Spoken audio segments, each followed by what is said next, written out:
Party going wild, fist pumping music. I might lose it. Glass to the roof, how we lose it. I don't care tonight, she don't care. Alrighty, folks, welcome back to another episode of Live in 5, baby. Joined as always by my co-host Gage, Auzzo, Osmus, and ya boy reporting live from the jaw of North Scottsdale, Arizona, Jay Swish. I self-proclaim myself to be. Folks, if you haven't yet, please, as we always do, go over to our YouTube page, like that, subscribe to that. I believe we're at roughly 250 subscriptions right now, Auzzo. So we're trying to spike those numbers. We've done 39 odd episodes.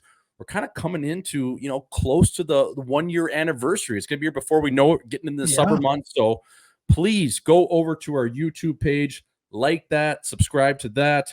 Again, we're at about 250 subs. That's peanuts, but hey, brick by brick, baby, and you, the people, are the ones that are going to help build that up. So please go over to the YouTube page. We post all of our shorts on there in terms of what you see on our social media, our Twitter, the Instagram, all those short clip videos from the previous episodes. They are on there, as well as you can watch the boys snapping around with our guests, tape to tape, and just every episode is on there. So please go over to YouTube, like that, subscribe. Takes 2 seconds. Please do that. We are brought to you by at Live in 5, as always, Mini Movers and Butter Golf. Mini Movers, looking at the CEO right across the screen from me, just got back from a move from Connecticut. We'll touch on Auzzo's weekend, but hey, I mean, they're not worldwide, but they're countrywide, and I'm sure they're North America wide. For the right price, they might take you down to Mexico City. Who knows? They might take you up to Canada for the right price, right, Auzzo? Everything's got 100%. A quote, everything's got a number. So talk to the captain, go over to minimovers.com,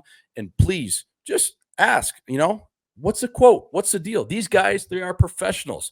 They are hired and trained professionals, and they are great. So please talk to the boys at Mini Movers if you know anyone that needs a move or you yourself needs a move. I believe you're hooking up one of my buddy, Auzzo, in terms of, we won't say his name, but a guy I played with, hockey guy. I think he's moving somewhere out of EP going into the Chaska area. So, you know what? Not only the hockey community, but just the moving community, the sports community, these guys, they're all connected. So just go talk to the captain, give Auzzo a call, or go over to minimovers.com and get a free quote today. They will get you dialed in. Folks, as always, brought to you by Butter Golf.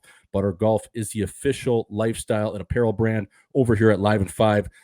Still chopping away at this new drop, Auzzo. It's taken a little longer than I thought, but the stuff is in. The samples are in. I'm getting my new website dialed in, so that should be dropping anytime, hopefully in the next few weeks. Again, I've been saying that for a couple months now, but again, the stuff that I have, it is juicy. It is dialed in, and I cannot wait to show the people it, and especially the people to get their hands on this stuff. My new performance tee is probably the thing I'm most proud of. It's basically like a Viore aloe kind of spinoff, but I think it's better. I've been working out in it all week, throwing both ways with it, so it's good. Moisture wicking, stretch, it's all good. So it's a really nice quality tee that I'm fired up for. So, folks, be on the look for that. Again, we'll have an official announcement once it finally drops, as well as a revamped website. Fella, we got our first official ad sponsorship deal over here at Live in 5. Folks, take a minute, tip the caps, pour one out, have a smoke, because the boys do have a deal, and this is coming in from Gladiator Therapeutics. Auzzo, what this company basically does is it's a neurological-based company, and no, I'm not no doctor over here. I've boozed with a few of them. My mom's a medical doctor. Again, I'm not that. I didn't go to Johnny Hopkins. I didn't smoke dope with him. But what I do know is, are you tired of dealing with chronic aches and pains or neurological conditions? Gladiator Therapeutics offers a revolutionary solution using quantum physics. Folks, that's a $5 word, quantum physics, to improve your health. Our devices use patented technology to emit far infrared light, stimulating cellular processes without heat. This can reduce inflammation, speed up healing, and enhance mobility.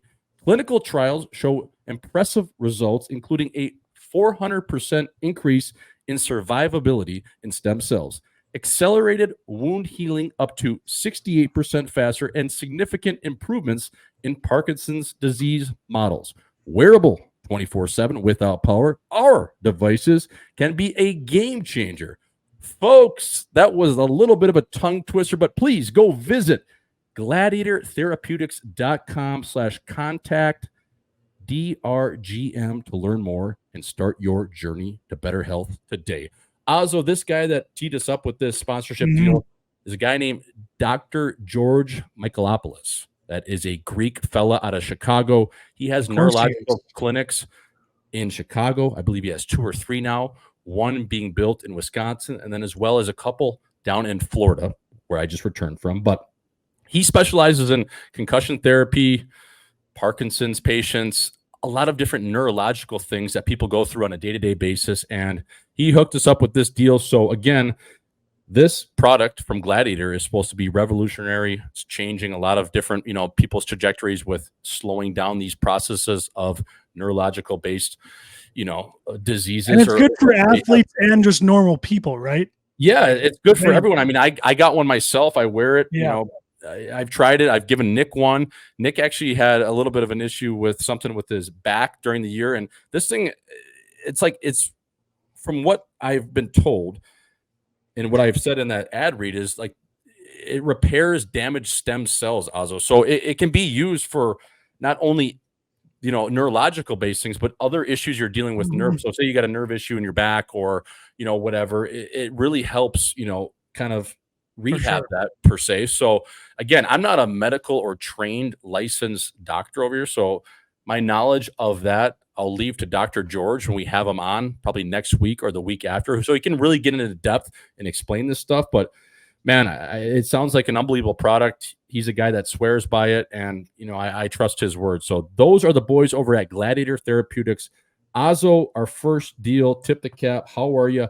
Anyways, how you doing, my friend? We got Memorial Day weekend coming up, but last weekend we didn't do a pre-show. Your boy was down in Florida.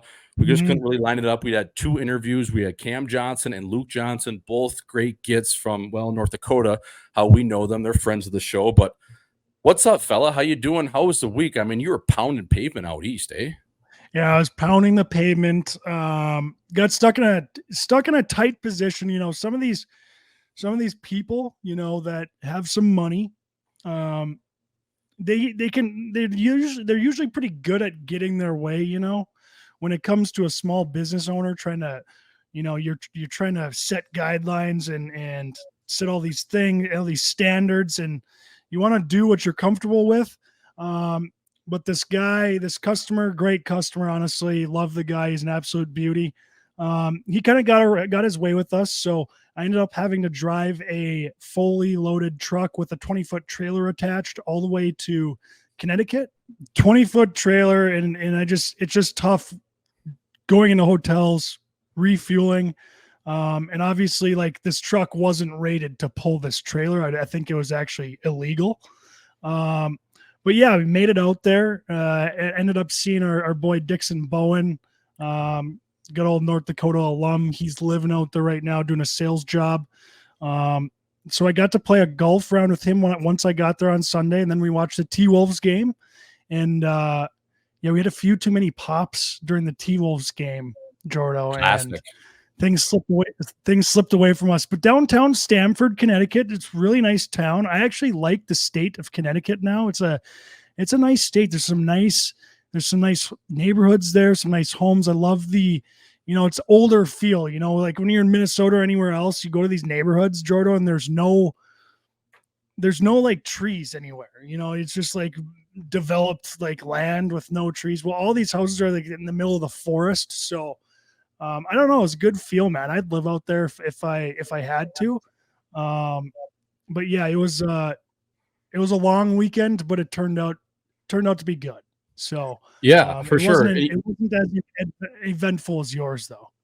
Yeah, you mentioned Stanford. I mean, I got traded at the deadline one year from the Toronto Marlies, or the Maple Leafs at the time, to the Bridgeport Islanders. So it's New York's team. I got traded from the Toronto Maple Leafs to the Islanders, but it was more so just kind of, they're going to send me down to the AHL where I was playing with the Marlies, go down to the Islanders in Bridgeport. As you know, Connecticut's an hilarious state because you have areas like Greenwich, you have areas like Stamford, these areas on the water that are really nice. And then you get into the jaw of a place like Bridgeport, some of these older, just mafia based kind of ghetto towns. It's got like really good and really bad. Not that other places don't have that, but it was pretty evident there with like how much dough was floating around the Greenwich area and especially Stanford where we were in those old houses. I mean, those things are juicy. That's just like when I think East Coast rich, I think of a guy like John Hayden running around those, that neck of the woods, your boy that you played with at USA, just kind of walking around with a blazer on, a collared shirt, maybe some khakis and,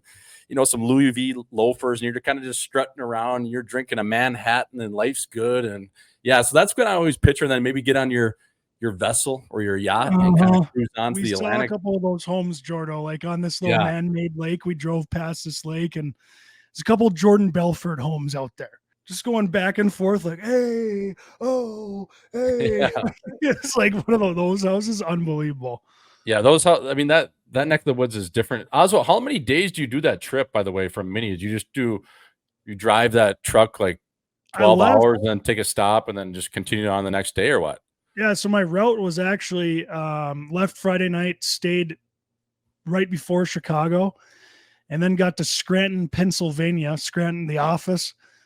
Stayed there and then ultimately stayed in New Haven. Yep. On Sunday night. Did you get some pizza in New Haven? Frank Pepe's, any other places? Did you get a nice grease wheel? I was told to get pizza, but I never got one.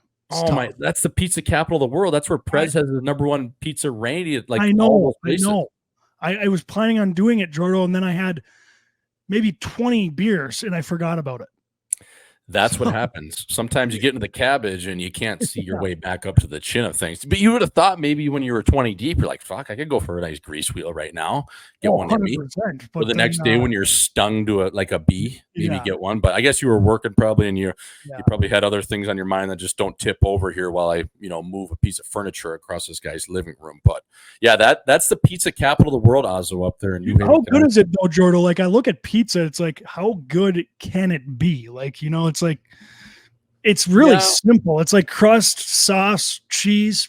So I'm very picky when it comes to my pizza, Auzzo, and I'm not like I'm fucking pizza snob. I mean, I'm a German mutt, Irish Indian kid from Verona, Wisconsin. Who the hell am I to say I don't have an ounce of Italian in me? But I am a pizza snob in a sense of I like a New York crispy, really thin crust, really good cheese, and a couple of those places in New Haven are like that where. When you get like a Neapolitan style za and it's just like charred at the bottom, I cannot stand that. Like that black on the pizza crust. Do you like that? I hate that. Not a huge fan. So some places they overchar it and you like a little flop. Yeah, I like a little, but I want it crispy too. I want it crispy, but you got to cook it perfect if you're in that wood-fired oven. So these places, they do a really good job of that Connecticut style. But my favorite pizza would probably be like a New York style, just thin and crispy, and none of that fucking char on it. Some people like the char. I'm like, dude, it literally tastes like I'm like eating like a twice baked burger on the grill. It's just gross. So the pizzas are good, but you're right. I mean, it's tough to fuck up a pizza. I mean, I could go for a Domino's or a Deeks pizza and forks, and I'm like, fuck. It tastes the same at 2 in the morning, right? It's pretty good. It's fucking right to my barrel. It's pretty good. So, yeah, no, that's good. Good to see you got to see Bowie too. That kid's funny, man. Oh yeah, it was hilarious seeing him. Yeah, we had a great time on the golf course too. Yeah, it sounded like you boys did. Auzzo, what are you getting up to this weekend, by the way, before I kind of get into my weekend and what I'm going to do? I mean, Memorial Day weekend, fella, that's a good old-fashioned piss-up, if we're being honest. This is kind of the first weekend, especially for Midwesterners, that you're like, okay, we're getting into one here, and summer is here, basically. Now, it's not officially summer, but you turn that clock, that little dial, and I'm like, fuck, here we go. Let's let her buck titty. And this is kind of the kickoff to what is to come for the next 3-4 months, before you get to Labor Day. So it's one of my favorite holidays, my friend. It is. And back in my heyday, Jordo, it was my favorite weekend probably of the year because it's like almost first lake weekend with all the boys. Exactly. And you're just absolutely flooring it. But yeah, I'm heading up to my parents' lake, Maple Lake. I don't know if Dusky's going to be up there or not. Yeah, he's got his new fuck trophy, by the way. A couple clicks. He's got got the young Camille Sanderson. Camille. Yep, friend of the show, Colton Sanderson. Probably going to be a smoke show with that name, eh?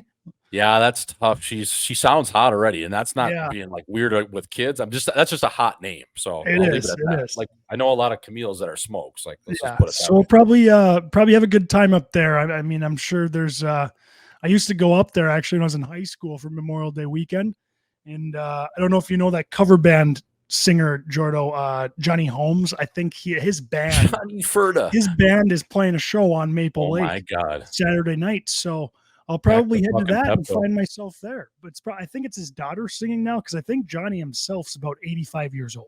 Yeah, Johnny might have let the pipes rest at this point. But you know what? If you have any disciple of a Holmes, you're probably going to have a good time, and it's probably going to be a goddamn party. That Maple Lake will be absolutely rocking with East Grand Forks natives in the surrounding areas. I mean, you're going to be going buck titty. Are you bringing the Lovely up there? Maybe, hopefully, Dusky is up there though. You can sneak away and maybe have a bush light with him, because that'd be great. Yeah, no, hopefully you will be up there, but the Lovely won't. She's actually going to a bachelorette party.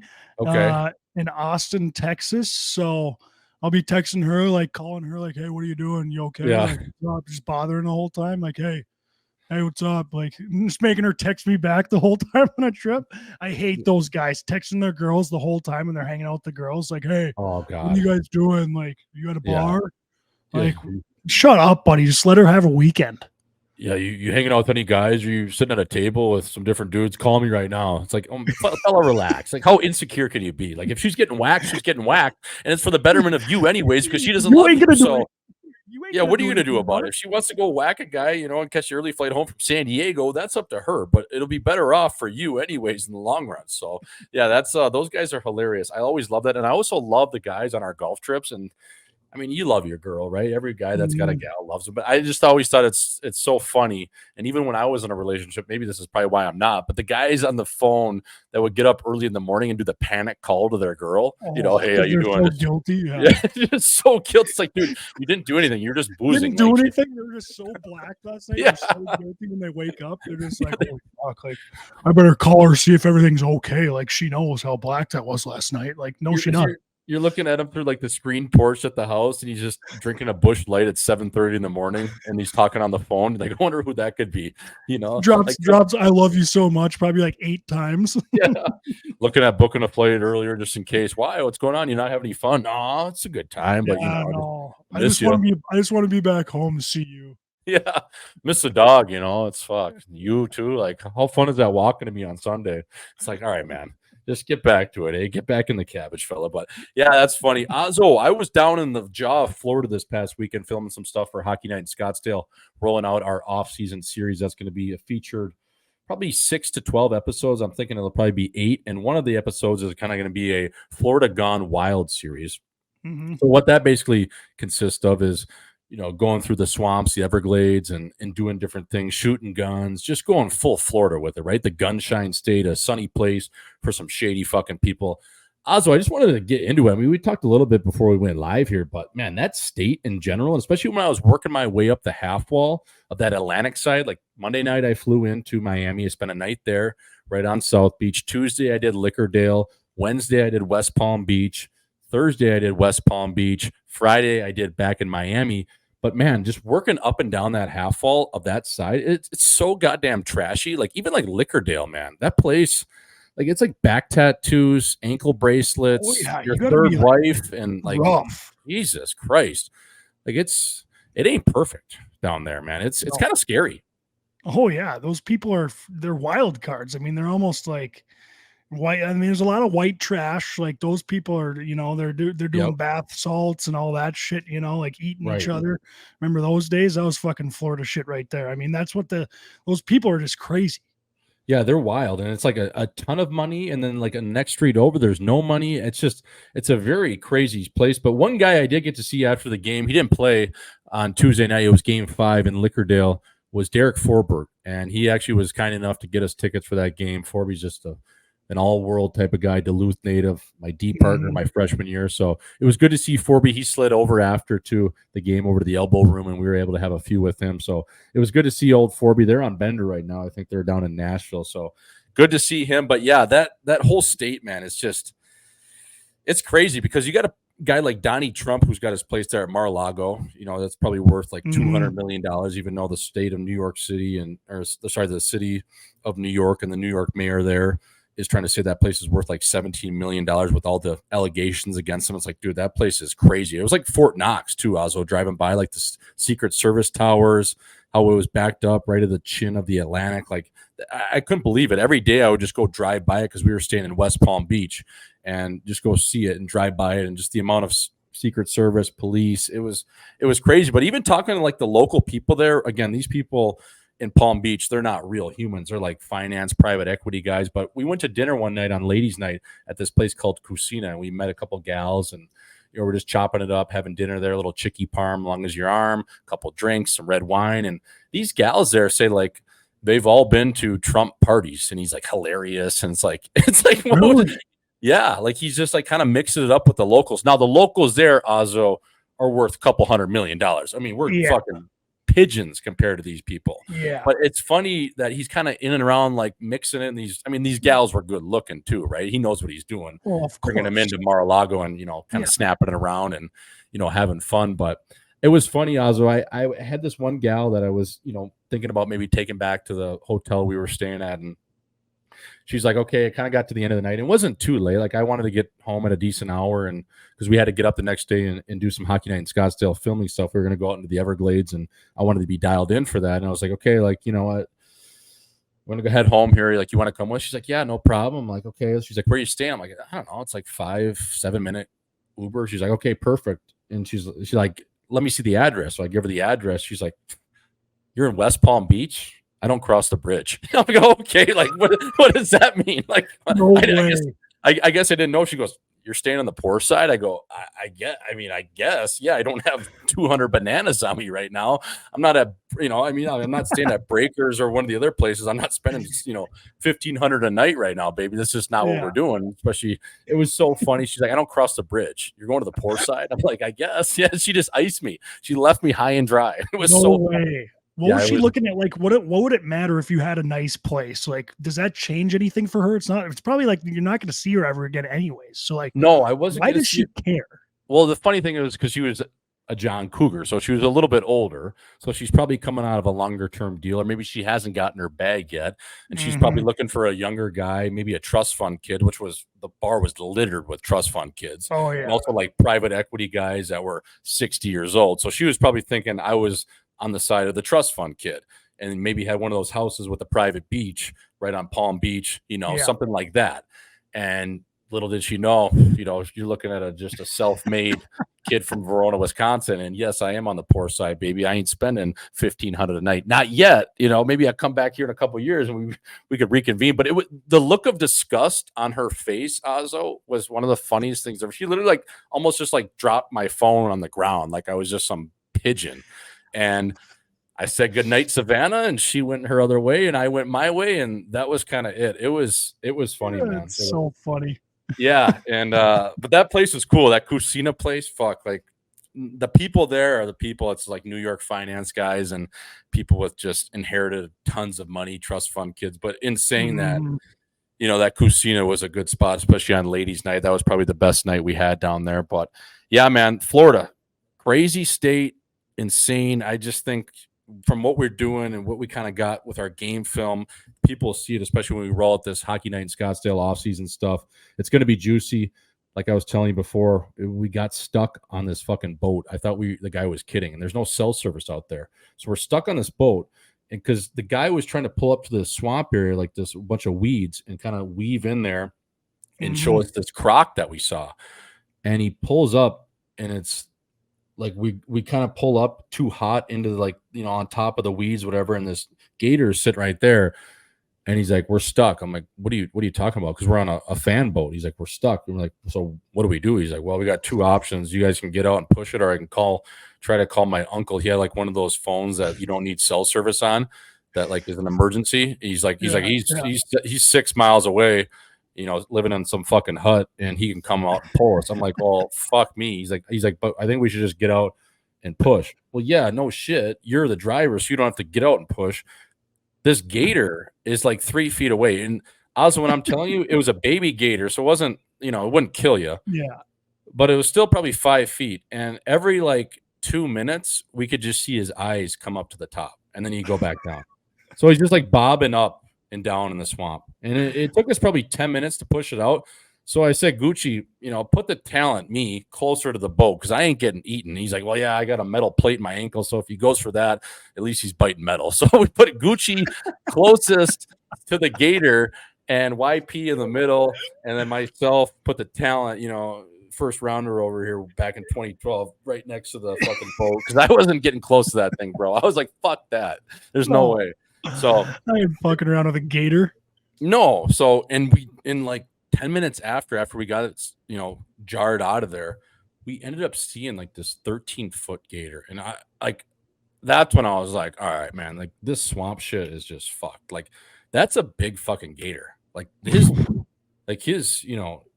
Imagine how many animals that thing is eating. That's what I mean. Like from his eyes, so they measure the size from the eyes to literally the chin. It sounds funny, but from where his eyes are to like where his mouth or his chin is, that's how you can tell how big it is. This thing rose to the top, man, and it was really like Chubbs. Like we got fucking, the gator that got Chubbs' hand. Like it was that big. It was crazy to see. And then he kind of came up to the top and whipped his tail like by our boat, and we could tell how big it was. It was like, holy shit, man, this thing. Because those things, Auzzo, they can live to be like 70 years old if they're eating right. Yeah. They can be around for a while. And the wild thing about Florida is I didn't realize this. The guy was telling us it's the only place in the world where they have crocs and gators. So the crocs can be freshwater as well. They're not necessarily in the swamps, but they can be in and around the ocean where there is fresh water, and the crocs can be vice versa too. So technically, what we were telling people the other week, they can throw both ways. It's kind of nuts. Oh yeah. What's the difference between a croc and a gator? I guess a croc is just insanely more vicious. They're bigger. Those things, they say the gators won't kill you. They say the croc would kill you in a heartbeat. They're just way more vicious. They're way more aggressive. I think they're the number, like YP was telling us, they're maybe the 1 or number 2 most susceptible to killing a human just for animal sakes. Like it's like a polar bear and a croc. And I guess the crocs get like way bigger. We were supposed to go over to this guy's place that was like Joe Exotic, who had a bunch of crocs just like in and around his property.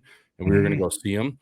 It didn't end up working out. But yeah, apparently these crocs are just, they're fucked. I mean, again, I'm not National Geographic over here, but don't think you want to go chin on chin with a croc. No. I mean, I feel like I can outrun those things though if I'm on flat ground. No, that's the thing. How fast can they run? So the alligator can only go about 15 to 20 for a short burst.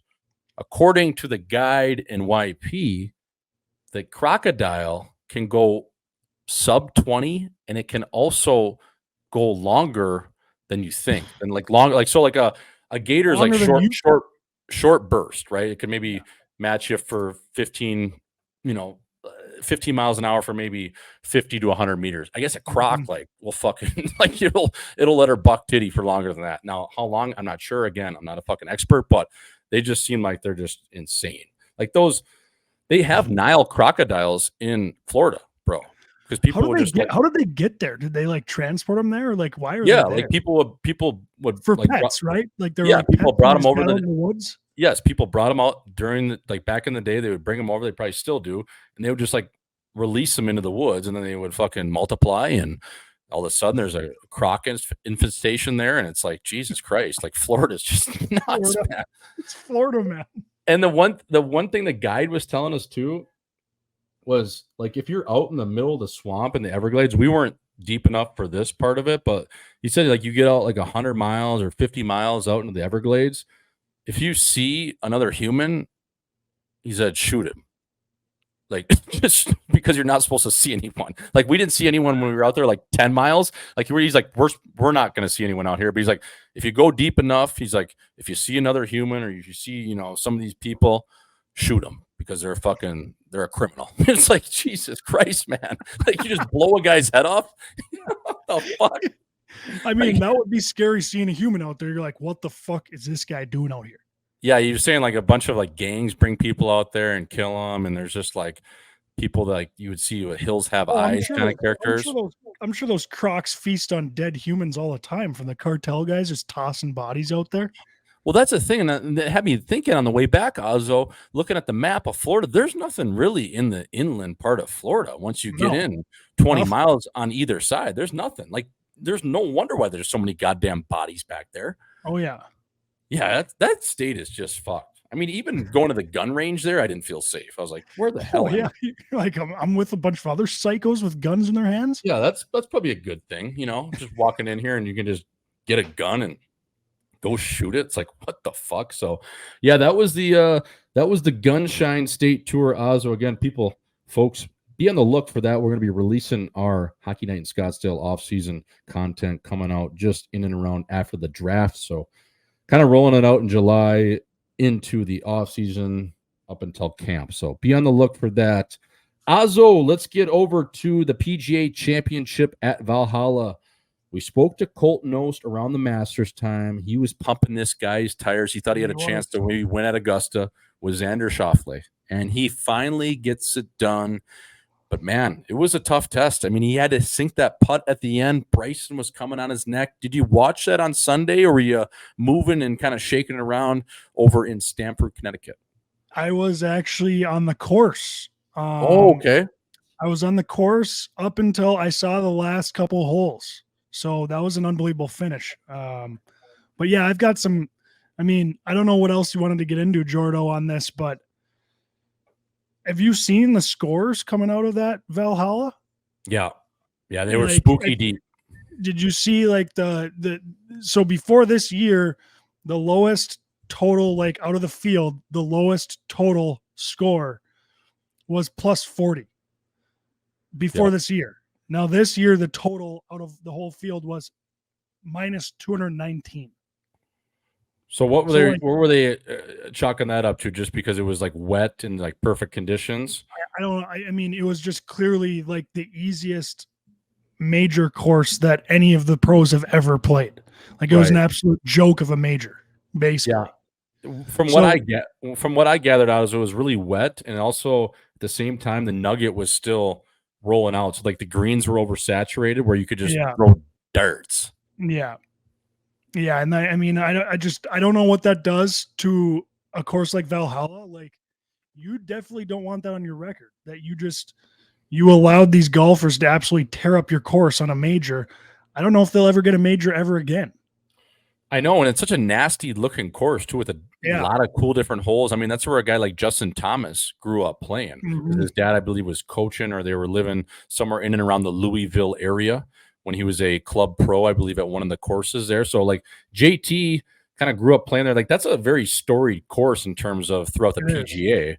And yeah, those boys tore that thing up. I mean, they tore it a new asshole, if we're being honest. And even a guy that normally historically doesn't play well at majors the week before. Sorry, he doesn't play well at majors when he wins the week before. Is a guy like Rory McIlroy, and he's going through a lot of different things, not only on the course but off the course. I mean, he was T12. He finished minus 12. Like minus 12, Auzzo was tied for 12th. I mean, that's kind of that gets it done. Like winner. Yeah. That's usually getting it done. But just touching on Rory, I mean, Rory McIlroy's skunk is hitting the portal, one would say. She's they're filing for divorce.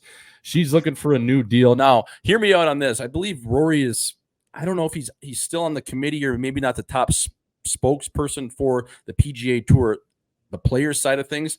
So what if Rory gets divorced and files all his papers, gets that in, she gets half, they go their separate ways, and he takes his 800 sticks from Live Tour? Don't you think that's got to be crossing his mind now? As much as he was an advocate for the PGA Tour and being the poster boy per se, now he's going through a divorce. Maybe he's like, fuck, I might squeeze out 800 sticks here just scotch-free and kind of get some of that dough back. I mean, I'm thinking about it. I honestly don't understand. I guess I kind of do understand, because a lot of those golfers look at Live as kind of like a candy ass league in terms of, 54 holes only. But like, how do these guys not sign on to Live with this money they're paying? It's just like, I get it. Like, you think you're a cool golfer and you love the traditional golf round of 72 holes, which is great, but this is a lot of fucking money here. No one really cares if you're playing real golf or not. No, I mean, I love a lot of things until the price is right. Like, fuck, like, what are you talking about here, Rory? And I don't know. It'll be interesting to see. But the rumor on the tour, We're going to the rumor mill. We're going to the People's Insider just quickly on this. Did you see this rumor, Auzzo, with Rory McIlroy allegedly a love affair with Amanda Bolanos, that girl that does the she's kind of the PGA Tour. She's like the greenside reporter on the That's course. the rumor? That is the rumor. Now, I don't know if this is coming from The Onion. I don't know if it's coming from Us Weekly, the People's Magazine. This is coming from the People's Insider. I've had several reports, and I've seen several reports that he might be whacking her after the old 18-hole special and heading to the 19th hole, if you know what I mean, over there in the Virginia clubhouse. Bennett. The old Virginia Bennett 9th hole at 9 trick. Touch your toes for me, baby, and let me show you all 50 states. But, yeah, I don't know. I don't know if he's whacking her, what's going on, but that is just a rumor floating around. And another thing that happened on the PGA Tour this weekend that was just hilarious was Scottie Scheffler got his street cred up after spending a few hours in the local Louisville penitentiary. Kind of reminds me, Auzzo, of Caretaker and Longest Yard when they break into the jail records room and he finds out he's half a star. You know, why don't we have a maniacal pillow fight tonight? Superstar versus half a star. So Scottie Scheffler really getting his street cred up in terms of, you know, I think that puts a little sandpaper to his game in terms of It does. adding a little, you know, something that he lacked or didn't have. I mean, the guy spent a few hours stretching it out in a jail cell, and for right or wrong, I just thought that was so funny. It was hilarious. And did you see the cops reporting like, yeah, and some of the damage was his $80 pants that he bought from this store got damaged and are not repairable. Yeah, buddy, he's hanging off the side of his car. Scottie's just trying to get away from a crazy ass fan because he thought it was some dumbass fan grabbing his car. This cop was dressed in normal streetwear like everyone else. It was like an undercover cop or something. Doesn't recognize Scottie Scheffler, grabs onto his car. Scottie Scheffler's told to keep driving. So he does, and he starts dragging this cop along the road with him. It's like, what a fucking shit show. I mean, you had golfers walking 2 miles into the course. I mean, I feel bad for the person. Obviously, condolences and thoughts and prayers to the family. Whoever kind of got, I think someone died from a car accident or something, a pedestrian. So obviously that's brutal, but this whole Scottie thing, and they're not like, they're still pressing charges on Scottie. Like they're not dropping the charges. It's like, come on, like, what are we doing? You got Scottie Scheffler. He's not a criminal. He doesn't deserve anything on his record. Like, let's just drop this whole thing. So why did the cop feel the need to take him to jail though? He didn't know who he was? So there were certain cops who were funneling the golfers around so they could get to the clubhouse. And then there were certain cops who were there on the scene just as like responding to the incident, and they weren't aware of the golfers coming by. So I think these cops who like grabbed Scottie obviously weren't golf fans, because like, how do you not know what Scottie fucking Scheffler looks like when you got a major in town a mile away? It's like, right. You have to be kind of stupid to not understand that. Right. But apparently they didn't, and yeah, they just fucking brought him to jail. It's like, I mean, it was just insane. That was nuts. I can't believe, like, it obviously fucked up Scottie. Like, there's no way he's gonna come back from that. He's in prison right before his tea time, like sitting in the fucking jail cell with a couple drunk college kids in the drunk tank, you know. And they're like, I mean, I saw a little video of a guy, like, think of a drunk college kid in the drunk tank, just like waking up, like, oh fuck, holy fuck, is that Scottie Scheffler? Yeah, in the drunk tank with him. Waking up like Stu from The Hangover, you know, with the fucking Mike Tyson tattoo on. Yeah, that's hilarious. I mean, he's not a guy like Eldrick Woods who can kind of just compartmentalize things where you're just a goddamn sicko. Like, clearly he was shaken up. Clearly he was rattled. I mean, God knows what Meredith was thinking. He was probably doing his Hail Marys in there, praying for John Cougar, John Deere, and Johnny 316 all at the same time. But glad to see, I mean, nonetheless, Oz, you like to see a guy get his rating up in terms of going from half a star to maybe 3/4 of a star with a little criminal element to his game. And it was funny too, because he still darted, I believe, at -5 or -4 that day on Thursday when he got his tee time rebooked, one would say. So yeah, that was hilarious. If there's one guy you could not picture in a jail cell, is Scottie Scheff. Just just an all-time nerd of the game and just a nice guy. And he's sitting behind bars and probably just honestly freaking out. So that was funny, Auzzo. That was good. That was Valhalla. Again, crazy scores there. And, well, the guy that Colton Nost, friend of the show, said it would get it done. Got it done eventually, the second major of the year. So, Auzzo going over the hardwood. The conference finals are set. Nikola Jokic, I believe, just wanted to go home and pet his horses because he was non-existent in that Game 7. But that Game 7, Auzzo, just kind of reiterates everything we've been talking about in terms of the NBA. The NBA is back. There's so many mid-major teams are back. It's not just Golden State versus Cleveland every year. It's not Miami versus the Spurs dating back to 10, 12 years ago. Like, the game is back. The association is in a really good spot. Teams like Oklahoma City, Indiana, Minnesota, these mid-major teams that have good quality players, and they've built through the draft as well as trades. And it's just even cool. Dallas. Yeah. Yeah, even Dallas. Like, Dallas is back for the first time in 20 years. It's just the influx of elite talent, and especially building through the draft was something you didn't see in the NBA for the last 15 years. And it's finally back. There's great ball. And despite a guy like Anthony Edwards being trapped and kind of, locked down for a lot of the game and double teamed, he was able to get a couple late buckets, those cellies he had.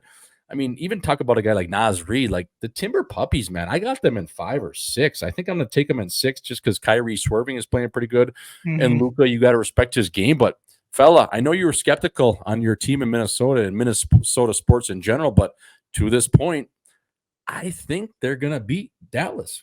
It looks that way. And I'm not going to act like I'm an expert at the NBA, but I do pay attention and I do listen to the experts talk. So I'll kind of relay what they're saying, but it looks like it's going to be a pretty good matchup for Minnesota. I mean, I just don't know if they have like Minnesota's got all these big guys like we were talking about earlier, Jordo, and it doesn't sound like Dallas really has an answer for like when Cat and Gobert are on the floor together. So I think that's going to give them problems, but it sounds like Ant Edwards is going to be trying to lock up Kyrie Irving, which is, I mean, talk about what is it called? Like an unstoppable force meets an immovable object. Like that's like, who wins that battle? Like Kyrie's got a bag on him. Like he can pull out any fucking move in the book. And then Ant Edwards, he's this 22-year-old freak in nature, athletic as hell. He locks him up, man. So I think right now, if Ant Edwards is guarding someone, they are 36% from the field, and that's the lowest in the NBA right now for the playoffs. Yeah, he's got a glove on him similar to Gary Payton, and I think, as the years go on, he's going to be recognized as one of those defensive player of the year, kind of Selke-like players if you're comparing it to the NHL. But yeah, man, you're talking about locking up Kyrie Swerving. You're talking about a guy that has a top 3 handle of all time. Yeah. I mean, we're thinking about strictly handles. You're thinking about Jason White Chocolate Williams. You're thinking about Kyrie Swerving. You're thinking about AI in terms of Allen Iverson. Like, those are the top 3 handles, I think, probably of all time, just based off the top of my head. I don't even think it's debatable. Right? So you're looking at a guy like that, and Swerving is probably more dynamic than at least White Chocolate was 100%. And maybe even Allen Iverson, the way that he can direct traffic east-west. I mean, when Swerving is on, the guy fucking plays 20 games a year, and he's always sitting out. I've mentioned that all. He sits out every chance he gets, every injury. But, like, when he's actually willing to play, you forget how nasty he is. He's an absolute dog, man. He's unbelievable. He's so good. And I'm actually pumped for Kyrie because I know when he was going through all those teams, like he went to the Nets, then he went to Boston, and like everyone's like, oh yeah, he's a team killer or whatever. Well, all of a sudden he gets to fucking Dallas and he brings that team to the Western Conference Finals. It looks like these other teams were the problem, not Kyrie. Yeah, and you just always go back to that. What was it, Game 6 in the 2019 or 2018 finals? Remember when he had the 50-piece and they beat Golden State on the road? Like, he was the whole reason why they won that championship in that game. He was absolutely filth. So it'd be interesting to see. The one thing, Auzzo, that people don't realize is when you have to lock up, especially a true ball handler like Kyrie, you know how much energy you exert for a guy like Anthony Edwards at the defensive end. So now, again, I know he's a dog. He is built different. I don't think the guy really gets tired. He's pretty young still in terms of being 22, 23. But at the same time, man, when you're locking up a true ball handler, a guy that facilitates the way he does, that's a lot of energy you're using at the defensive end, and then you try to translate that later in the series. Now, you were not going to see him slow down game 1, 2, 3, 4, but as long as that series goes, the longer it goes, you're going to game 6 and 7. Now, that does affect your scoring ability. It really does, because Kyrie swerving is going to be playing at least 38 minutes a night out of 45. For sure. And so is Ann Edwards. And when you're going chin on chin like that, we'll see how it is. Guy like Luka, obviously, Gobert, Towns, whoever's going to, McDaniels can guard him, whoever it is, he's more of just a YMCA facilitator. He's a big lug. Yes, he does have light feet for being how big he is, a Slovenian product, but he's not what swerving can do up and down the floor. So that's going to be a great matchup. I can't wait. But one guy I think is the X factor in this whole thing. His dad won the triple jump back in the day for the U.S. Olympics, is Mike Conley Jr. You forget how good that guy is, man. That guy's a wizard. He's like in his 16th or 17th year. Auzzo, he was a freshman the same year at Ohio State as Greg Oden. Greg Oden's had like 5 documentaries since then. A couple jammers, hey? Or was that Lamar? That was Lamar, yeah. Okay, but Greg's been, he's been in and out of rehab 4 times. He's had 4 documentaries and he's 60 on him. And Mike Conley Jr. is still kicking in the NBA. Like, dude, in that game 7, he was a dog. He hit a couple clutch threes. He had that dagger 3 in the 4th quarter. I really like his game. You always forget how good the southpaw facilitator is in Mike Conley Jr. He's unbelievable, man. He's kind of the driving force of that team. And then that one game he didn't play, I think he had an illness or something. I think the Wolves got absolutely dummied by Denver. Yes. So you forget how good he is. And the guy even on the other side of the ball was, Jamal Furry had 29 or whatever he had in the first half. But then again, he's so streaky, man. He's one of those guys that I love in playoff time. But at the same time, it's like, if he was going to be an X factor in that game, the way that, KCP was hurt a little bit, then you had Porter Jr. was streaky. Joker was kind of checked out, and ultimately just that supporting cast of Anthony Edwards' guys got that thing done. So I'm fired up for Minnesota. They're going off the box tonight. They're going to be playing game 1 against Dallas. We're recording here on Wednesday. This will drop tomorrow, so we'll have results on that. Auzzo, I got puppies in 6. Who do you got in that series? You taking the pups?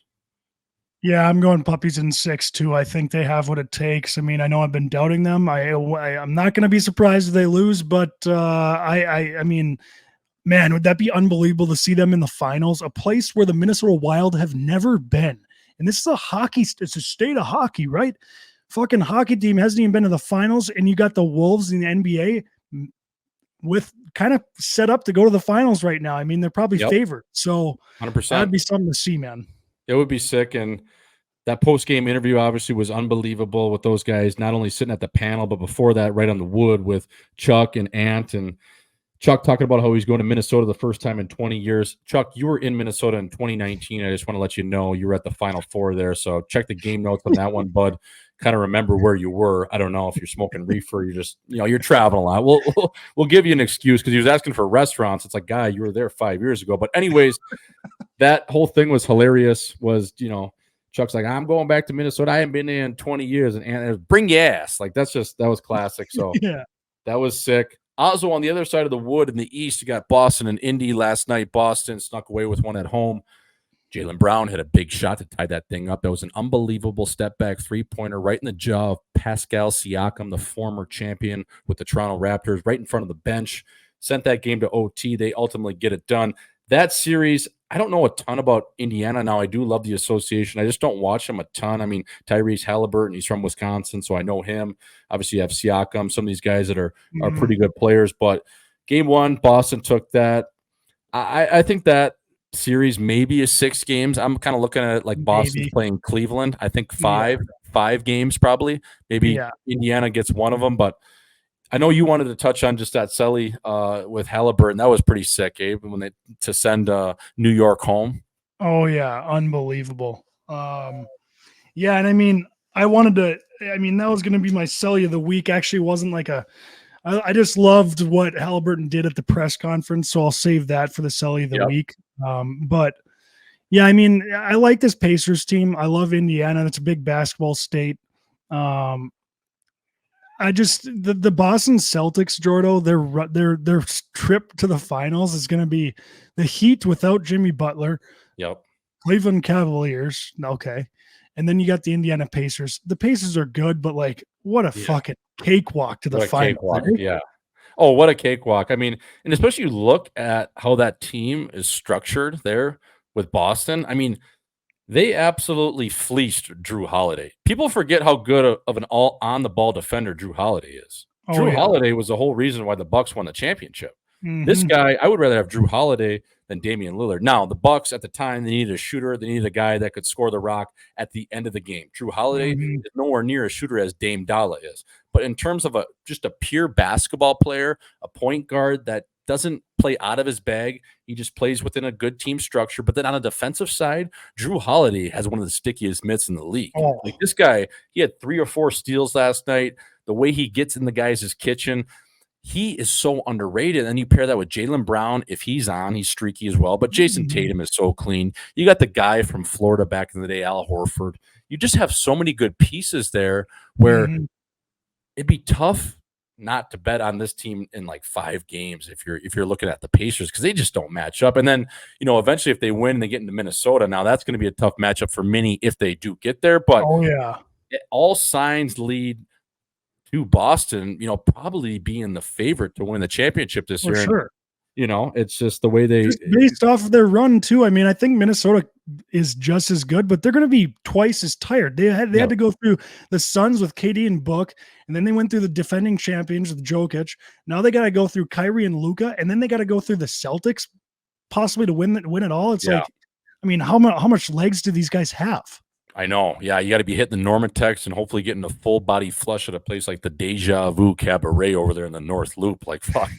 It might be all rub, all tug. Let's get these legs light and feeling good. Because if we're playing into June here, boys, and we're going against the Boston Celtics, we're going to need the body feeling light. So, Auzzo, that is our just snap around tape to tape we like to do. We like to talk about the association. I don't know if the people listening to us do, but I'm passionate about the NBA. I just think even if you're a hockey fan now, yeah, regular season ball can be whatever at times. It's kind of a show. But right now, there's good ball on. It's competitive. It's physical. So if you haven't been watching the NBA, Yeah, you're in none of the Minnesota, fouls called in the playoffs. I mean, it's real basketball. It's fucking fun to watch. Yeah, it's real ball. And especially if you're in Minnesota, you can get around the team and be excited about it. Now, I know it's a state of hockey, but go turn it on, man. These boys, they're up to something, and they're fucking playing hard. And it's good, competitive, physical ball. And people – they always say basketball players are soft. Yeah, they're not as tough as hockey players. Yeah, they're not as tough as football guys. But right now, if you watch those games, Auzzo, it ain't easy out there. No, it ain't. Like you try to get a bucket against those boys. You ain't getting to the paint. You're running into a brick wall. 100%. Lastly, on the NBA, Auzzo, they announced that 2024-25 will be the last season of Inside the NBA with Ernie Johnson, Chuck Barkley, Kenny the Jet Smith, and Shaq. All good things come to an end, fella. It's a sad day for Turner Sports. They're going to be losing the rights to the NBA. All those guys are going to be free agents. Hopefully, they can somehow mimic that. I know Ernie Johnson is loyal to Turner Sports, so he's not going to leave. But Chuck, all the rest of the boys, they're going to be commanding salaries upwards of $20 to $25 million. So hopefully they can get something dialed in because that is the best. I would even call it a reality TV show on, all of cable television because you can't beat those guys. But I mean, if you're the WNBA, Jordo, how are you not like, all right, Turner Sports, you're signing us to a deal. We're having that whole crew call our games and talk about our games. I mean, that would grow the WNBA times 5. 100%. People would be tuning in just to watch those guys chirp the women. Yes, exactly. Yes, and it's crazy you mentioned that, Auzzo, because I've been tweeting it out a little bit recently, and I actually ran into this drunk guy that is in Miami. Went to a steakhouse on Friday night, and we popped over this dive bar right across the street called Ted's, and he's a guy that is pretty big up in SeatGeek, and he was telling me, I mean, he was fucking just yapping my ear off, but the one thing I took away from him was he's like, mark my words. And I mean, this guy was probably an 8-ball deep, 6 whiskeys and 4 cigarettes, but and I was sitting there like, all right, buddy, all right, just shut the fuck up. But the one thing he did tell me that I do agree with, and it really put it into my brain was he's like, mark my words, women's sports is going to be almost, or if not as popular as men's sports in the next 20 years. And it starts with a girl like Caitlin Clark. I mean, dude, this WNBA action, I'm actually watching it because of Caitlin Clark. I don't know if it's going to last or if it's just a fad, also, but you mentioned that. Imagine you had Chuck Barkley and those guys on there covering the women's game, big time, spearheaded by Caitlin Clark.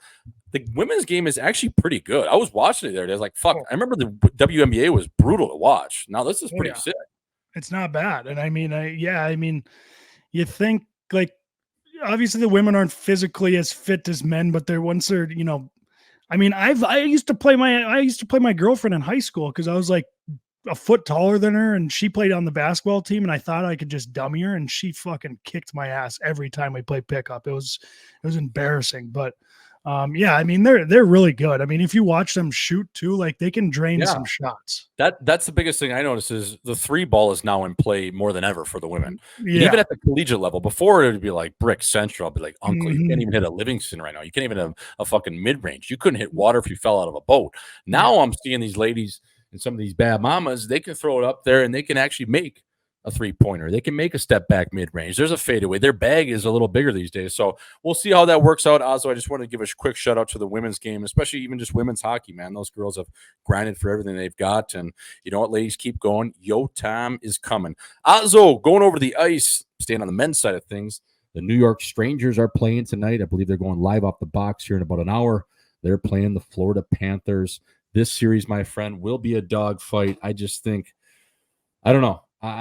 I have a tough time picking the Rangers. I got Florida in 7. I just think they're going to drag them into a back alley. Seeing those guys live, even though the game they lost against Boston, just dragging them into a back alley and just slowly suffocating them and stabbing them and hitting them with lefts and hitting them with shots they don't want. You got Sam Bennett as a criminal. You got a guy like Verhaeghe. He seems like he scores every OT goal. Lomberg back in the lineup. Kachuk chewing on his mouth guard like he's a fucking crackhead. Like, these guys are just – they're just different. I mean, it's just tough to bet against a team like Florida. I wanted your thoughts on it. I got Florida in 7. Yeah, I got Florida too, and I'm honestly going to go 6. And then this is strictly, Jordan, my choice and my feel for this is strictly just off of how the Rangers have been. This core has been on a really good. They've had really good seasons. They've never been able to kind of pull it off in the playoffs. I don't think they've made it this far. So, I mean, mainly it's just I don't have belief in the Rangers in this core. It's just like they've failed so many times, and I think if they don't pull out this one, like, you got to do something different. I know they're in the Eastern Conference Finals, but I don't know. Like, this is their year to do it, and if they don't, I don't think it's ever getting done. But again, like, Florida is a bunch of dogs, man. Like, they have some fucking scary players. They have some skilled players. They have good defensemen, great goaltending. I don't know. I think I take their decor. I think that's the only difference. I think I take Florida's decor over New York's right now. And that's kind of the only difference in this series. Yeah, you look at a guy like Gustav Forsling, how good he is, how good his stick is. I just watching him live, he was a guy that I played against with in Rockford when they sent him down. Ultimately, Joel Quenneville was a big believer in Forsling back in the day. He made the team out of camp. He played his rookie year there, and then he kind of went through the ringer, man. Colleton came in. They sent him down to Rockford. He got traded to Carolina. They put him in the jungle in Charlotte.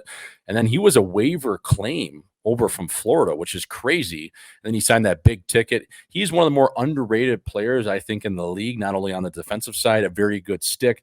To me, he's their number 1 defenseman. Then you have a guy like Montour, who's just a high-flying Hawaiian out there, just surfing all around the ice.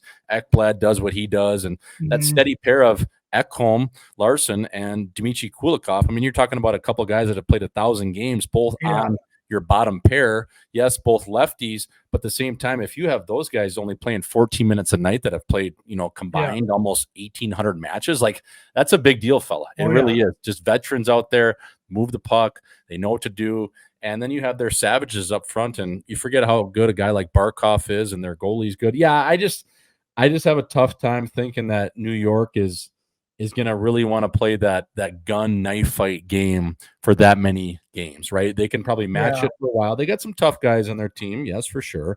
Panarin's playing harder. Lindgren's a warrior. They have guys on their team that do play hard. Trouba will take someone's chin off, but what's going to happen when a guy like Sam Bennett just lays the boots to a guy like Adam Fox? Like, what's that going to say to their bench? It's like, and then they got to send Rempe out there, and it's like, well, Bennett's not fighting Rempe, so it's like, why are you even sending him out here? Like, he's not going to do anything. mean, fucking Bennett will sword fight the guy before he lets him get a punch off. 100%. Then it turns into a thing where Bennett, when he ran Marshawn, and then Patty Maroon's running around trying to get Bennett to fight. He's like, fella, like, you know, like, I ain't touching you, buddy. Yeah, like no offense to Patty, he's our boy. He was up here, but he's a fourth line player that's a nail gun, and Bennett's playing on the first line. It's like, fella, I can't afford to fight you right now, and you would cave my face in. So why would I do that? So it's like that is going to be a series that I can't wait to watch. On the flip side of thing, Auzzo, we got Dallas and Edmonton. This one could be tough. I mean, the Oilers, I'm going to go on the record and say, did you watch that Game 7? Because that was the worst Game 7 I've seen that I can remember in the last 20 years between Vancouver and Edmonton. I mean, Edmonton had the shots and all that, but like, I don't know. I feel bad for the Nucks, man. I think they honestly have that series if they have Besser and Demko in there. Yep. But yeah, I don't know, man. I'm still not sold on the Oilers. Like I know they got McJesus and Draisaitl, and Bouchard's playing well right now, but how are they going to get past this Dallas team? Like their bottom this six Dallas team is so deep. Their bottom six is going to they're going to shred Edmonton's bottom six up. I mean, it's not even close. Dude, we were looking like for the whole playoffs. I've been looking at the TOI, the time on ice for Edmonton's bottom six. Dude, they all play like 10 minutes a night. Like even their third line plays like 11 minutes. I mean, McDusty and Draisaitl literally play 30 minutes. And those guys on their bottom six don't do anything. They literally don't. They're just like out there killing the clock before those other guys can go out there. And you saw it in that Game 7 when the Nucks scored 2 goals. Like they completely were just in panic mode. Like anytime those guys were on the ice, it was like a free for all, man. It's just like, I don't know if you can compete with Dallas now. Sagan and Hintz are a little banged up. I think they're going to be good to go, but how are you going to match up with a team like that? And they have the better goaltending in Ottinger. They have the better defense. They have the deeper team. And they also have some pretty good fucking young players in Wyatt Johnston. I mean, Jamie Benn's going to be out there swinging his fucking ass, you know, the shit kickers with the spurs on him. I mean, this guy's fucked human out there. And then you got Hintz, who's unreal. Like, to me, Jamie Benn might be the hungriest guy in the league right now to get a cup. I mean, that guy has got fucking laser focus right now. He's like a bear up in none of it. He's just the next thing he sees, he's fucking or he's eating. You know, it's just like, Jesus Christ, this guy's scary out. I would not want to be in his crosshairs. Also, I think like I don't want to disrespect the Edmonton Oilers just because of their top players. But when I look at this series, this easily could be like 4 or 5 games. I'm going to say Dallas in 6, just because I think McDavid is too big of a competitor, and so is Draisaitl to maybe let it slip away. But I have a tough time even seeing them win 2 games out of this. I do too. I really do. I really do, Jordo. I don't know when I know, like, you know, I was listening to PK Subban talk on Pardon My Take, and he was, I mean, you know, when you're betting hockey in the playoffs, it's like you almost want to bet players versus teams because like the best players, you know, rise up to that level, which I normally agree with. But this Dallas team, like, I don't know if I've seen it. Like, I mean, that Vegas team, this Dallas and Vegas, I feel like that was like the Western Conference Final, that first round. This Dallas team is just so deep, and their star players, like they have like, it feels like they have like 5 of them. Yes. Like they have like Heiskanen. They have I love this Thomas Harley kid on the back end. And then up front they got Jason Robertson. That Wyatt Johnston kid's going to be an absolute superstar in the league. Yeah. And then they got Joe Pavelski. I mean, Duchesne's playing well. You said, you know, Jamie Benn, Tyler Seguin. It's just like, I mean, I wouldn't even be surprised if they fucking swept the Oilers out of the fucking dude, you just mentioned, I forget that Matt Duchene and his 6th string is on that squad sometime, even though he scored the game winner against the Colorado Avalanche to clinch the series. He scored that goal. I'm like, wow, fuck. Yeah, that's right. They got Dutchy too. You know, it's like they're loaded. Yeah, that's a good team. And then you look at their back end. I mean, even like a guy like Chris Tanev, he might have 2 backhands, but he fucking blocked everything. Lindell too. Like, how are you getting past them? You're not fucking doing anything with them on the ice. No, and you're looking at, I mean, I'm not a analytical guy per se, and a stat rat and a nerd side on that thing, but every stat that you look at Tanev on his analytical numbers, where like they basically like go against like his top minutes versus the other team's top line, like his Corsi is insane. It's like 60, it's like above 60 or expected goals per 60. So it's basically like he's shutting this team down to a point where it's like unheard of numbers, right? Like, Yeah. a 50-50 Corsi is something that, would be considered okay. Anything above 50 is pretty good on the defensive side. This guy's at like 68. It's like, what the fuck is going on? He's that good. So you forget about how good he is, how good of a move that was by general manager Jim Neal, bringing him in. Yeah, man, I think that Dallas team, like, they can stay healthy and this Hintz and Sags are back and they're just, able to play, which they will be, I believe. It's tough to bet against them. So we'll see that. That series goes off the box on Thursday, Auzzo. Last thing I wanted to touch on before we get to one-hitters was, did you see Owen Wilson at Game 7 in Vancouver? He was sitting there. He was there. He's a Dallas fan, but at some reason he was in Vancouver. And they showed his face, and just after they showed his face, Vancouver ended up scoring a goal. I think that was their second or third goal. Maybe it was, their first or second goal. I think it was Garland, maybe. And he just did that face where he just like, wow. Like he always does like his wow. Yeah, it looked like he was saying that. So it was pretty funny. There's a bunch of memes floating around. Owen Wilson, one of my favorites. Obviously, you got Wedding Crashers, Shanghai Nights, all the movies he's in. He's just a classic. So shout out to Owen Wilson. Auzzo going over one-hitters with the captain. Starting at the top, I have the first question. Who will have a bigger impact on the game of basketball when it's all said and done? Caitlin Clark or Bronny James? Caitlin Clark for sure. I just think with a guy like Bronny James, like you can't possibly replicate what your dad did because you grew up with too much, and I know, like, it's so funny that, the opposite side of when, whoever that guy was like, yeah, Hyman is rich. It's the only reason he's good. I mean, that's a reason to not be good. You don't got to fucking work as hard. You're rich. Yes. Like, I just don't think Bronny James has that drive that he needs. Like, you need that little bit of like, I need to put food on the table drive. Not that Caitlin Clark has that, but she's just, I don't think we've ever seen anyone like her in women's basketball, and we've seen tons of Bronny James out there. So I got Caitlin Clark all the way. Yeah, he grew up in Key Biscayne on his vessel at the house that's 20,000 square feet, even in Calabasas and outside of Malibu. And also, Auzzo, like his combine measurements are hilarious. Like he came out, earlier this year and with USC, and he was listed at 6'4". Now at the combine, he was just over 6 feet. And he's not a great ball handler nor shooter. So what is he really even in the NBA other than being LeBron's kid? Defender. Yeah, he's a defender, but he's not an NBA player. So what are you, 3-and-D at best? You're Pat Bev, but he's not as scrappy as Pat Bev. Bev came out of the west side of Chicago. He had to put the food on the table, right? Yeah. He don't have that dog in him to play that style of play. Now, maybe he does, but I think you are right. And Caitlin Clark is massive for the game. So I do believe, you know what? I'm agreeing with you on that one. Number 2, Auzzo, the real OGs understand this one. Yellow Synergy or Easton SL, either blue or red. The grip was the red one. Non-grip was the blue at the bottom. 2 juicy sticks, though. The old Synergy, yellow, and the Easton SL. Unbelievable sticks.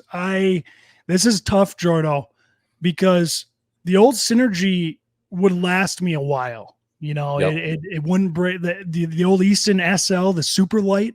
Yep. I always went to the red one. I like the grip on the stick. Kind of chips off after a while. That stick always broke on me, like after like 3 weeks. So my dad would have to go back and get a replacement. But if I'm just going, like if I have an endless stock, I'm going super light for sure. I actually loved that stick. It was just tough as a kid because I didn't have an endless stock and I had to re-up it. But my Synergy, lasted fucking forever, man. That thing was that thing was a rock. That SL, like a fresh SL, I don't think there was a better stick made. No, it was unbelievable. Like brand new, it was like, holy fuck, this is an unbelievable twig. So light in the hands at the time. You could rip the puck with it. Yeah. The only thing I didn't like about the SL being a candy cane guy, remember how the paint used to chip on it?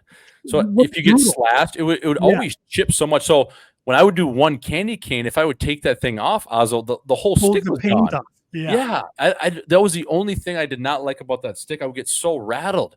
And then, you get the 30-day warranty. So you go break that thing in the garage, you put it on the garage door and just snap it off and give it to your dad and say, hey, fella, I broke this thing. He's like, Jesus Christ, it's not under warranty. This is your third one. So now I got to go get a fake receipt at, Middleton bike shop and forge this so you can get another stick, motherfucker. Yeah. So that was always funny. But number 3, Auzzo, Goodfellas or The Godfather? I know people are going to hate me for picking this, but I'm going Goodfellas. I know The Godfather's legendary, but man, the Goodfellas with that crew in that movie, Ray Liotta, De Niro, Pesci. Yeah. I mean, it doesn't get better than those boys, man. That is an unbelievable movie. It's kind of tough the way it ends. They all kind of get whacked and like rat on each other, but what a fucking movie, man. It's unbelievable. The scene when they're in jail and it's the Goodfellas dinner is my favorite scene in probably any movie ever. When Ray Liotta's narrating it and he's talking about how, Tommy slices the garlic a little too thin for him. He's got like the old school razor out there and they're getting the fucking, the scallops, the lobster delivered like in the back alley of this jail that they somehow all can hang out because they're paying off everyone on the inside.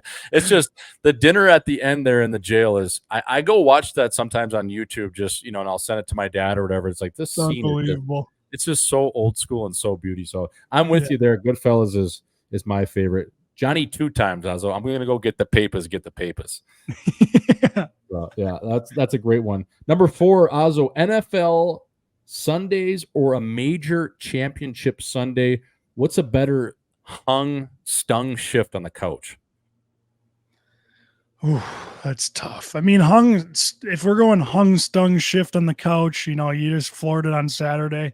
You got to go golf. It's a little more calming. I feel like football kind of makes you want to have beers. Where golf, I'm just like chilling, maybe having a snack, eating some good food. So I'm going to go major Sunday for golf. But yeah, I mean, that's a good one, Jardo. That's tough to pick. Oh, I mean, me and my brother always talk about it. Even my cousin, shout out to Jake and Nick.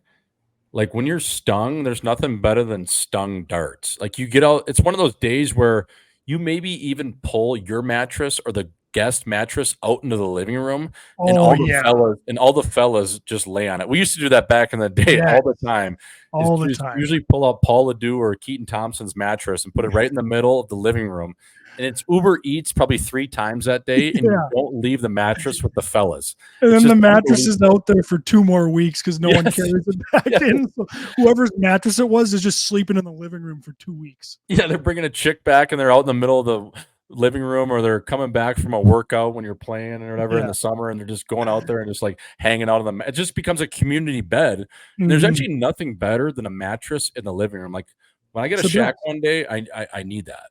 Like could you have a pull-out couch theoretically custom made where no, I don't want to pull it out from the couch, the cushion. Yeah. I want something underneath like it's a fucking pizza oven where I can just pull it out and it's a mattress right there. Yeah, that'd be so nails. That would be so sick. So that's something I'm going to put on the old future house list. Auzzo, the 5th one here, soul food rankings. I'm going to give you these randomly and you have to place them. It is the first one. So I'm going to give you 5 items and you have to place them where you think they would be, starting with 1 is the best, 5 is the worst. Okay. So, but you're not going to know what they are. They're just going to come at you and you're going to have to kind of rate them accordingly. So, I'm going to have to rate it right away, like without. Yes. Okay. Yeah. I got it. Yep. So you rate it right away. And then, based on what you think is coming next and how good the item is at that time.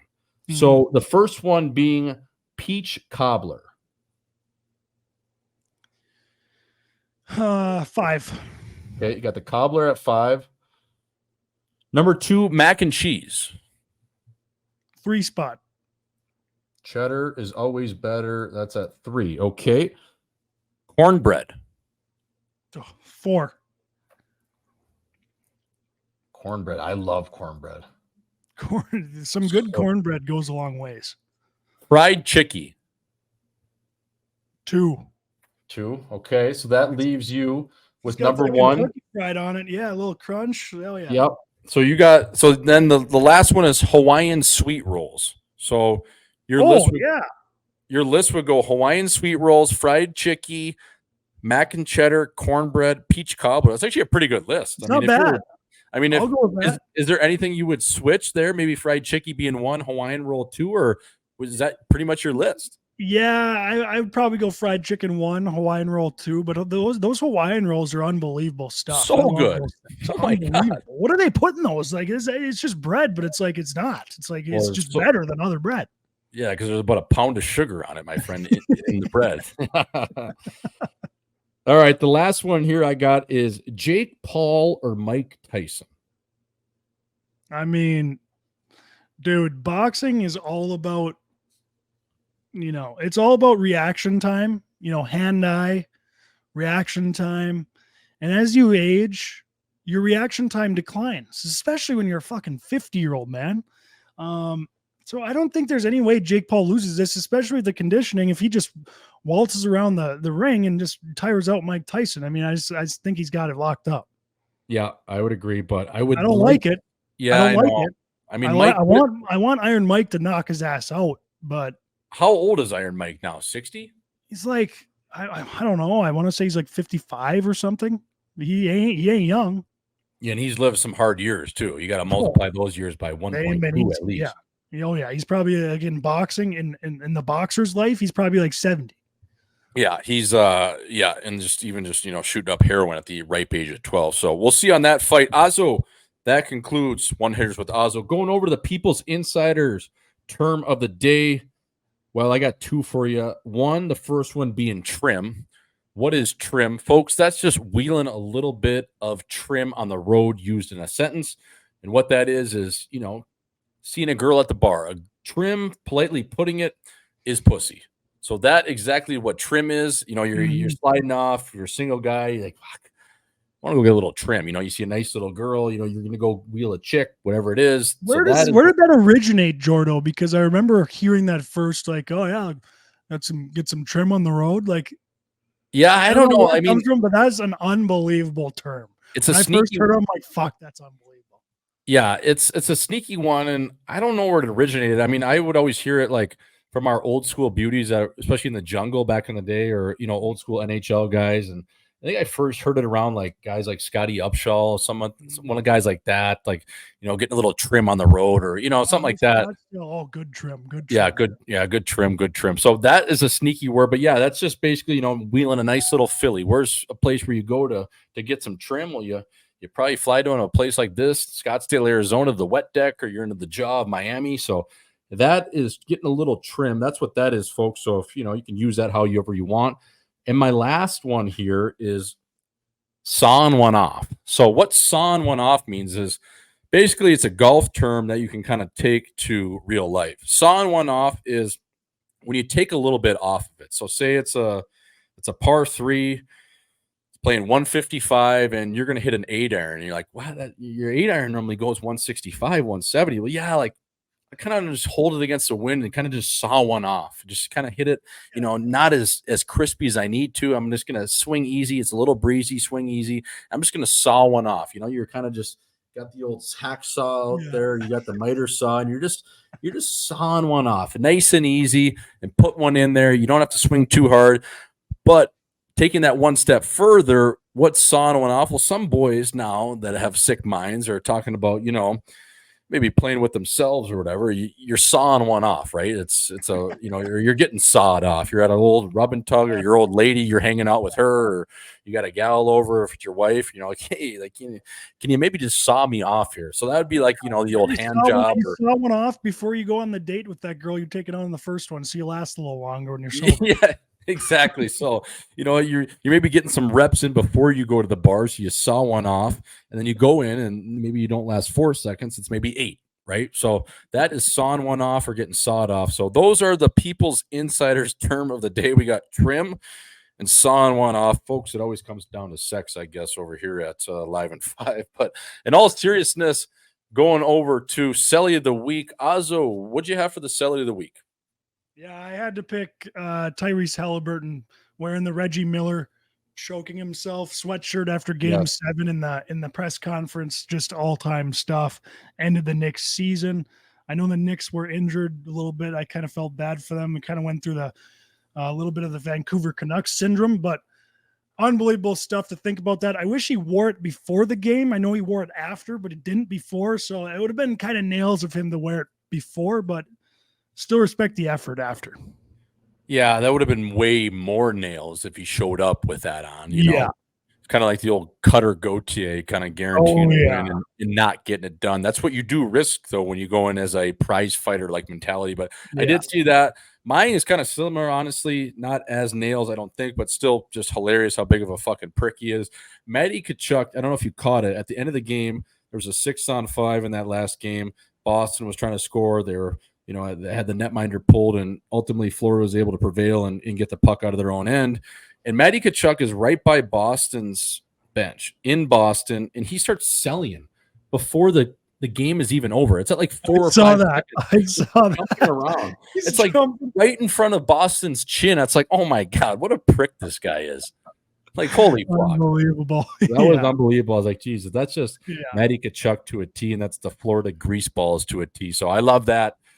Honestly, that's the game within the game. My nail gun of the week, Auzzo, Tyreek Hill, who is expecting his first child with his wife, mind you. Now, here's the kicker. He has already had 4 kids this year with 4 different women, and now this will be his 11th kid total at the ripe age of 30 years old. Talk about a generational run, my friend. That smells like a bankruptcy. Holy fuck. 11 kids at 30. And the best part is the way all the headlines were worded was Tyreek Hill expects first child with his wife, but he has 10 other kids. It's like all time. Like he's just whacking everything. So good. 10 kids, like 4 this year. What is his wife thinking? Like, she obviously doesn't care. So yeah, like that's one of those deals, Auzzo. She's just along for the ride, brother.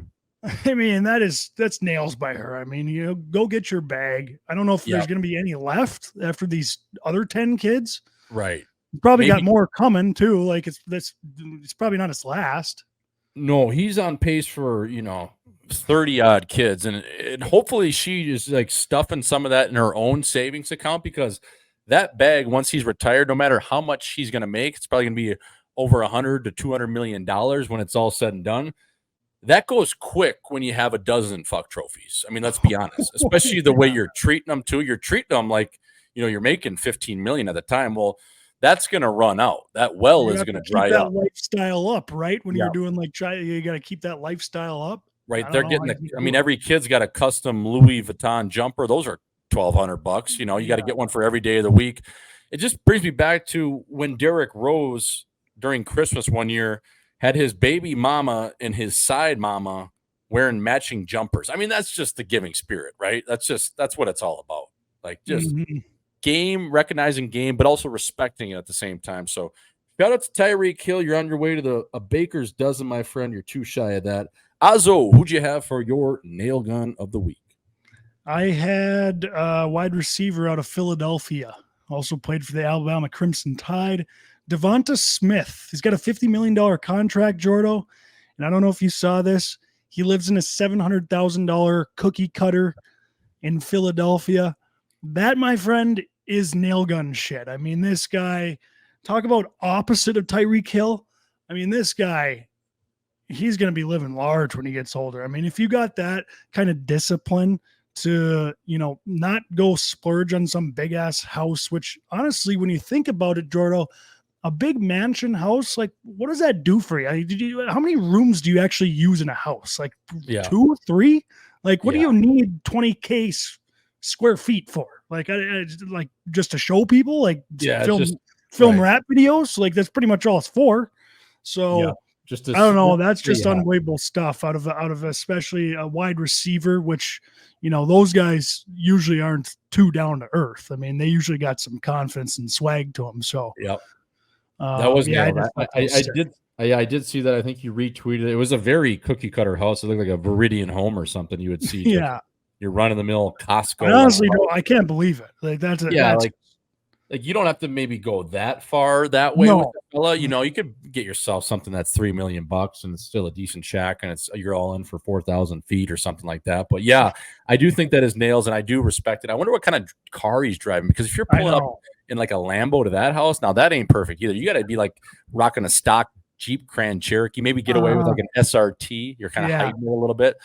But if you're pulling up to that thing in a fucking, you know, Demon Hellcat, I mean, that thing's got to have a minivan. It's got to be required to park a minivan in that garage. No shit. Yeah, I did see that. That was funny, but I do respect that, especially, you know, wideouts. Normally, you know, most of the time those boys, they ain't shy to spend it. So, Auzzo, that was episode number 39, my friend.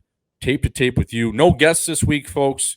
We did 2 guests last week, so we figured we'd give you just an extended pre-show and then get back to the guest next week as well as with the pre-show. I just think sometimes we like to throw the people a little bit of a curveball, keep it interesting, keep it up to date, Auzzo, and just keep it juicy, right? Oh yeah, I like it. That was a good. Yeah. That was a good snap. That was good. So tape to tape, as always, with the captain, Gage Osmus, and your boy Jay Swish. Folks, I hope you enjoyed this one. It'll drop on Thursday. Jay Swish, Auzzo, we out. Said I gotta be the man, I'm the head of my band. Mic check 1, 2. Shut them down in the club with a Playboy does today.